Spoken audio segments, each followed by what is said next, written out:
I got two headlines on global warming today.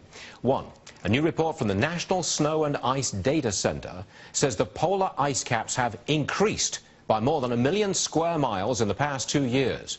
That's more than the entire size of the state of Alaska. Very different from Al Gore's 2007 Nobel Prize speech saying polar ice caps will be completely gone by 2014. Item number two, a report that shows a warming trend.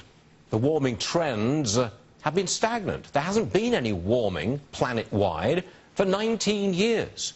On both those issues, I want to bring in Greenpeace co-founder Patrick Moore. Patrick, always a pleasure to have you on the show. First of all, the expansion of the polar ice cap by more than 1 million square miles. How could Al Gore's prediction have been so wrong?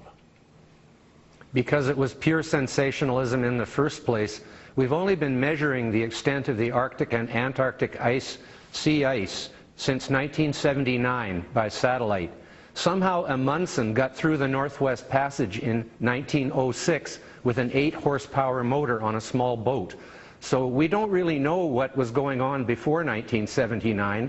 The 1930s and 40s was a very warm period in North America. It may be that the Northwest Passage was open then too. So we're going to see fluctuations year to year, but there's no doubt now there appears to be a trend towards more ice rather than less ice in both the Arctic and the Antarctic. Okay, now what about this separate report? It's from an environmental professor, I believe, in Toronto, who says, look, for 19 years there has been no warming. The temperature of the planet, I guess if you could measure it, has been static for 19 years. Again, confounding the guys who said we're warming up no matter what. How could that have been so wrong? Well, it is a fact, and it's even recognized by the International Panel on Climate Change and NASA and others who've been very strong warmist believers. They have had to recognize this hiatus or pause, as it's called, in global warming for the last 19 years, during which time about 25% of all the carbon dioxide that has ever been emitted by humans has gone into the atmosphere, because it's still going up on an annual basis. And so most of the CO2 we have emitted has been in the last few decades, and about a quarter of it has been just in this last 20 years.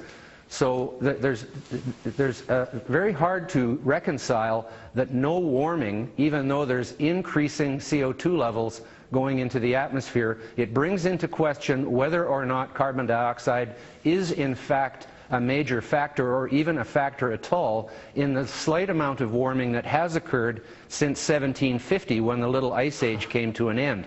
Obviously that had nothing to do with human emissions either, but for some reason the true believers in global warming seem to think that just this last 50 years or so, it's mostly been caused by people. And people like myself and many other scientists do not accept the logic of that. Now, what's the atmosphere in some of these climate departments, climate change departments that they have in universities around the world, and the think tanks?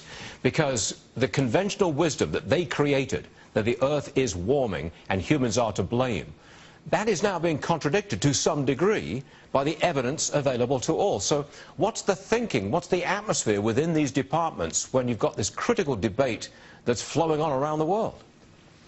Well, the real question now, Stuart, is who are the real deniers? The true believers in global warming caused by humans have taken to calling people who are skeptical of this the deniers, as if to associate us with people who are denying the Holocaust. It's really a nasty slur. But it's they who are now the deniers of what is actually happening, because it isn't warming, and Arctic and Antarctic sea ice are increasing. It's just a fact, and it isn't as though it disproves it a little bit. It is getting to the point where it pretty much disproves it altogether. Patrick Moore, always a pleasure to have you with us. You know what you're talking about, and we appreciate that. Come and see us again soon, sir. Thanks, Stuart. Yes, sir. New rules requiring car companies to install black boxes in newly built vehicles, raising some serious privacy concerns. What information is going to be on that box, and who's got access to it? Jerry Willis has details for us, coming up next.